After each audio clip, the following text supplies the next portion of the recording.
to you YouTubers and amateur duelists. I'm Kyle. I'm DJ. And this is Yu-Gi-Oh! Tactics. Now, before we get on with our featured cards, we'd like to wish a happy Thanksgiving to all you people on our side of the world. Yeah, so happy Thanksgiving, people. Ready, set, happy Thanksgiving! Anyways, on with our featured cards. Mine is Breaker, the Magical Warrior, a classic. And mine is Obnoxious, Celtic Guardian. Now, Breaker is on the Forbidden and Limited list. You know what that means? It means he's special. Very, very special. Not special ed, but he's special. He used to be forbidden at one time. You see, Breaker actually has the ability to destroy any spell or trap on the field. You see, when he's summoned, he gets this thing called a spell counter. And you see, this spell counter lets him destroy a card on the field, a monster, spell or trap. But that spell counter also gives him an extra 300 points, making his attack power 1900 when he's summoned. So it's a pretty cool card to use to destroy a card at the first turn, or, a powerhouse to summon on the first turn. So, classic. Alright, and speaking of powerhouses, we've also got Powerhouse Defense. Now, if you were to summon something that big of a monster, you can summon Obnoxious Celtic Guardian. This card cannot be destroyed as a result of battle when a 19 monster or higher, 1900 monster or higher attacks him. But, unfortunately, damage calculation is still applied if he's in attack mode. But if you put him in defense mode, anything that's above 1900 won't hurt him. But if it's below 1900, then unfortunately, he's toasted, if the attack is higher than 1200. But here's a good tip for you professional duelist types or, semi-amateurs. Now, if you're going to use Obnoxious Celtic Guard, equip him with spells that will make him more powerful. That way, he can't be destroyed that easily. Exactly. Now, DJ, on with our topic.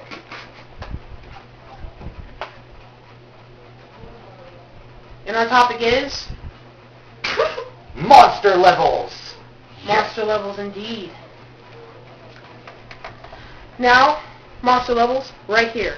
Now, you've got monster level 1, 2, 3, 4, 5, 6, 7, and 8. Now, here's how a monster level works. It's the number of stars that you count on that monster. You see, if you look at this monster tadpole here, it has 1 star. Right here. See it? Yeah. Same one for this one. This is Ojama Black, and it's got 2 stars, therefore it's a level 2. Twin-headed Behemoth, level 3. 3 and stars. so on, and so on. Yes. Now, here's the rule about levels. You see, when it comes to a monster, if a monster has level 1, 2, 3, or 4, which means levels 1 through 4, they can be summoned normally, without a tribute. A tribute is what you need to summon another monster that's more powerful than it, as a sacrifice. We use the word sacrifice instead of tribute because we're not like those other professional types. Now, the levels can go up to as much as 12. Now, for levels 1 through 4, we've discussed that you need no tribute to summon him. No tributes. That's right. Just lay him down. But if it's a level 5 or 6, you need... It's these guys. Here's level 5. Show level 6. Now, levels 5 and 6 need 1 tribute. 1 tribute. Disregard what I just said. It's 1. 5 and 6 need 1 tribute only. And then 7 and 8 and higher need 2 tributes. Remember that. Yes. Of course, whenever a monster is like level 9 or 10 or above of that, it usually has a special requirement you need to summon him. Kind of like Rainbow Dragon. I think it's level 10. And he has a special requirement that you need all 7 crystal beasts to summon him. We'll get into that later. Now, about levels, you have to remember there are strict rules when it comes to summoning. Now, let's start with levels 1 through 4.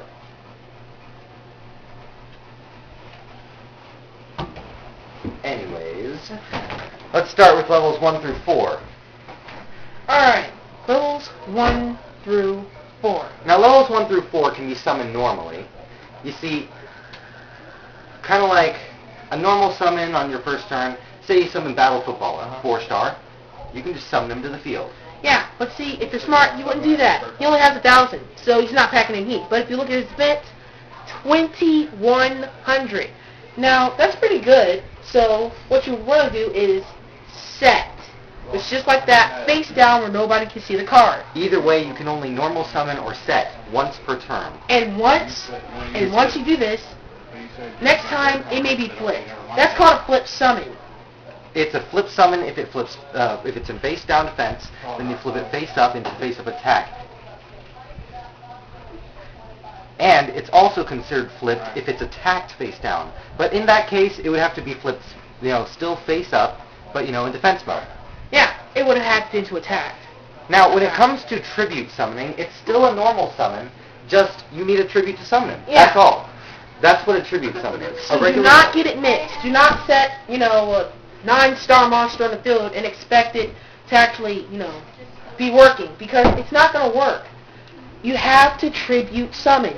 That's a normal summon, so don't normal summon and then tribute summon at the same time, because guess what? Both the same thing. Do not think that a tribute summon and a normal summon are two different things. They're not. They're the same thing, except for a tribute summon. Zach, turn on the lights. Did we lose power? Oh, okay. All right. Good. Anyways. We're on. Anyways, you see, a tribute summon is no different than a normal summon. The only difference is that you need a tribute. That's all. That's it. Difference. That's it. That's the only difference. That's right. Now we're going to discuss attacking. Now, it's pretty simple, really. Sometimes whenever you have a high-level monster, it will have a high attack power. High attack. Sometimes when you have a low-level monster, it has low attack.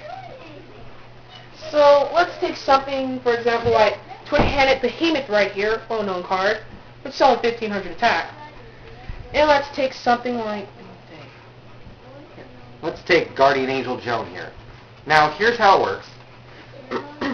When two monsters battle, one monster declares the attack. One opponent declares the attack, and then that monster attacks the other. Therefore, that monster is destroyed if the attack points are higher. Yes. Then, you take life point damage equal to the difference in their attack strength. See, this one's 2,800. That's 1,500. Which means that 2,800... You subtract 28 from 1,500. Which means it's 1,300 difference. Which means you're the person who owned the weaker monster loses that much points. Okay? And you know what? There actually is a way for a lower level to defeat a high level like this. For example. Very easy. Watch this. Creator here is level 8. Guardian Angel Joan is level 7. But if you take a close look at their attack power, which I suggest you do by going on to Yu-Gi-Oh! Wikia, because, you're not going to get a good view from this camera. Anyways, Guardian Angel Joan has 2,800 attack power, but the creator only has 23, which means that Guardian Angel Joan will whoop his ass. Another good one is just equipping a very weak monster such as this with, a lot of equipped spells, like we showed you in our previous episode. Some equipped spells can really help the duel. Yeah. They can help monsters gain more attack power, or defense power, or whatever. Yes. Anyways, now onward to more advanced attacking. Now, when you're attacking with a monster, let's go with this Obnoxious Celtic Guard and this Masked Dragon. You notice that their attack power is similar. When both attack powers are similar, that means it's called a stalemate, and both of them are destroyed. However, and I do not advise this, if a monster has higher attack power than the monster you're attacking with, your monster is destroyed, and you'll lose life points. We'll get more into advanced tactics later, like attacking defense monsters, in our next episode. And Pierce cards. Yes. So anyway, that's all for Yu-Gi-Oh! Tactics, and see you next episode. Have a nice Thanksgiving. Eat well! Bye.